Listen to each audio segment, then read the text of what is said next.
All right, family. We live once again with the general. We about to pull out that flamethrower. We here, analyzing the situation over there in the Persian Gulf, the conflict between the United States, Iran, the Israelis, and where we are standing today. And before we get started, make sure you get over there to Patreon, click the link at the top of the chat, and get over there, family. We got over 600 exclusive live streams, all the subjects, history, occult, politics, everything black is there, family. And the general lays it out like no other. Okay. Now, the longer the blockade lasts, Iran risks total economic collapse. The longer the blockade lasts, Iran risks total economic collapse. You see, and so we are in the last stages of this conflict. And matter of fact, people don't even notice that the gas then came down. The barrels, how much they charge for a barrel, it then went down. Nobody's talking about that. It's going down. So everybody talking about how much is was going it was going up, and no, it's going down. Go check. No, I don't know how much it was. I know it was about 90. It was close to $90 a barrel. So it's going down, and so it's gonna be back where it was in a minute. It don't. So all the chicken little, the sky is falling. Y'all got to stop that. Y'all got to quit, you paralyze yourself when you think, and you sometimes you have to be concerned about, what's going on out there, but you can't be, we always look for the worst in everything. And we come from some places where maybe that's hard, it make you, it puts you in that state of mind, because we come from some cities and things where yeah, it's hard a lot of time. And so we think all the time that something disastrous is gonna happen to us. So every time we look at a situation, we always look at it from the worst end, and that's devastating a lot of time.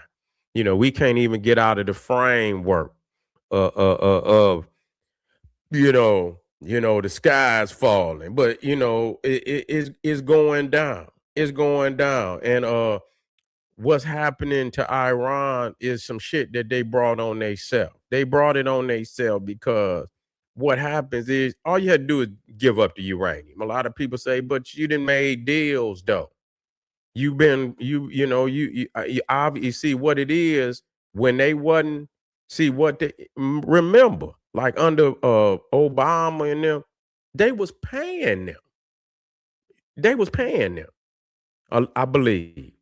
When they was quote unquote conforming to the earlier deals, treaties that they had signed, the United States was paying them. They was fleecing the United States. They was fleecing it. Nobody talks about that. See, nah, today, see, people don't got no, you ain't got the long memory of when they was fleecing. So obviously, you was trying to get the paper. But what you was doing, you was getting the paper, and then at the same time, you was still enriching the uranium. And people say, well, why is y'all paying them? You helping them to build up their facilities to enrich the damn uranium even more. So yeah, they was fleecing the United States. Yeah, nobody want to talk about that. Under Obama, most definitely under Obama, I believe under Biden too. I believe he the one that released all the funds.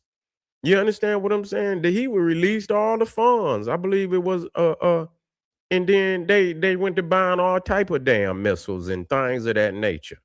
you know, release some funds that they, I guess, when they put sanctions on them, they withheld a lot of money, and then I believe it was under Biden, he released the funds, and from that point they've been buying missiles and drones and developing all type of artillery and technology. You see, but them days is up. So don't act like you wasn't playing. You was playing the game.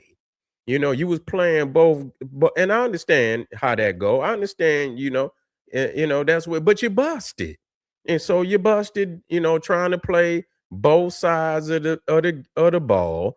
You know what I'm saying? You want to get the money, you want to get money, and at the same time, you want to sneak and enrich the uranium, and but you want to get paid for conforming to the treaties, but you're not really conforming to the treaty. So people's just sick and tired of playing with your ass.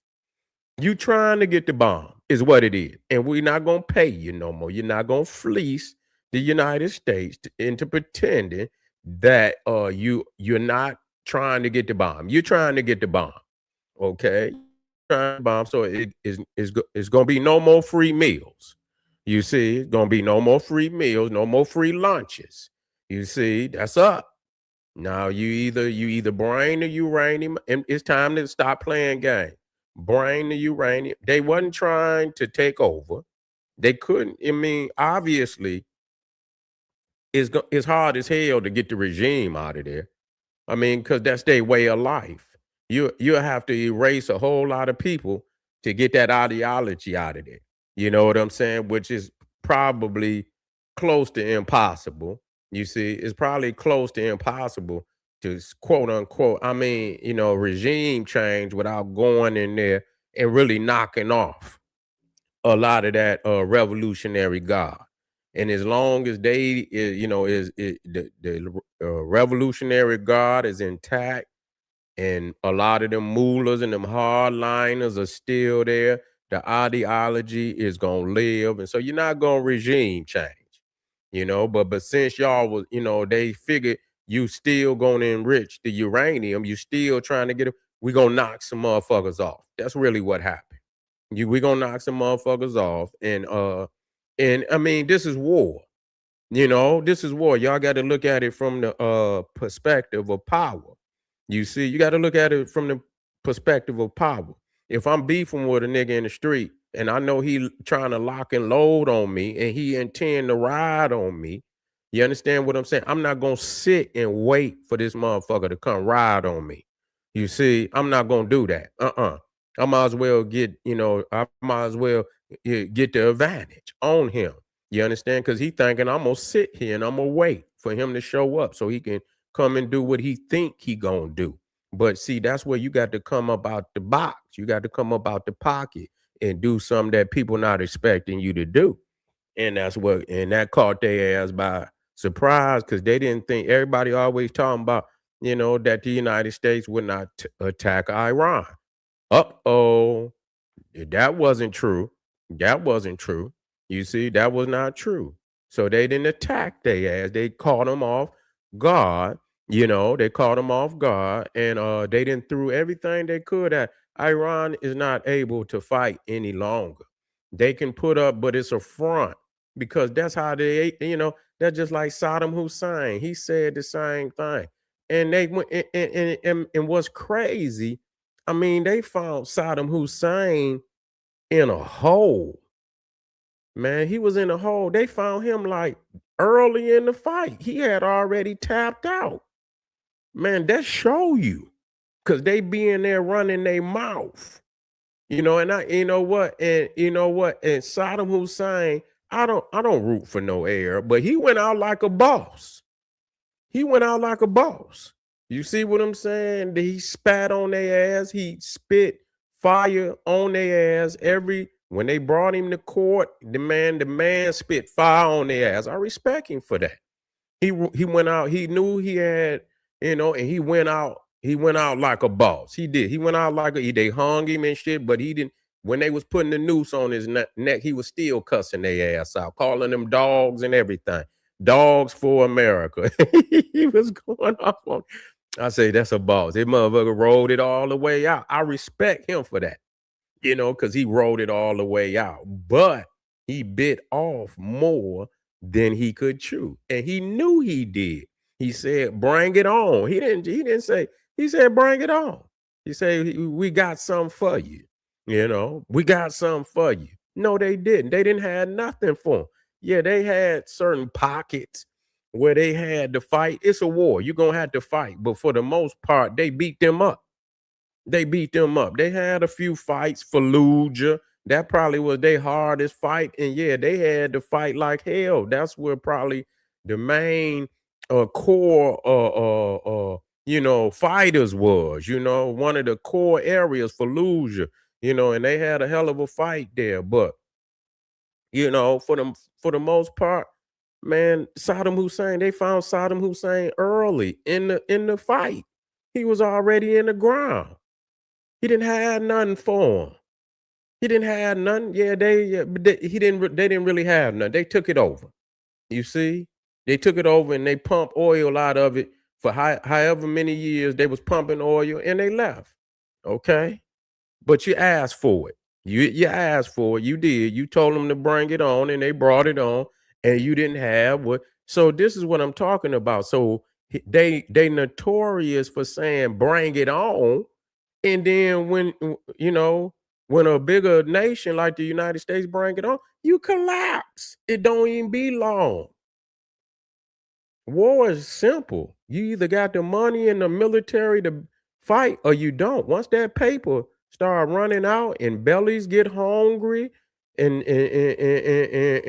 they wives when they come back and they wives and they children is hungry and they wives and they children say, well, what we gonna eat? Then the soldiers they're gonna be more concerned about their family. They're like, fuck it, why we gonna fight and our wives and our children back here hungry? Man, y'all better wake up. Y'all better wake up. They wasn't trying to seize the nation. At this point in time, give them the damn uranium. And that's what they about to do. Family, get on over there to because it's gonna be a total, it's collapsing now. Okay, it's collapsing now. But anyway, family, just what's the moral of the story? Don't pick a fight you ain't ready to fight. You stay in the pocket until it's time until you know you ready to fight. If you know you can't win, I don't want to fight no fight I can't win unless they just bring it to me. And I mean, I'm not asking for it. They brought it to me, and then I just got to fight. That's just what it is. And I'm gonna give it all I got. You could believe it. You understand what I'm saying? But don't pick a fight you can't, you damn well you can't even really be in the fight. You know what I'm saying? It's be something different if you can least trade blows. You ain't even trading blows, man. You ain't even trading blows. So it's over, family. We coming right back. We got some more dialogue for the family. Stay with me. Don't you go nowhere. I'm gonna take you into the dreamland with powerful analysis and commentary about what's going on. And when you wake up, it might already be over. Get over to Patreon, click that link, family, and I'll be right back. Boom, Black Power.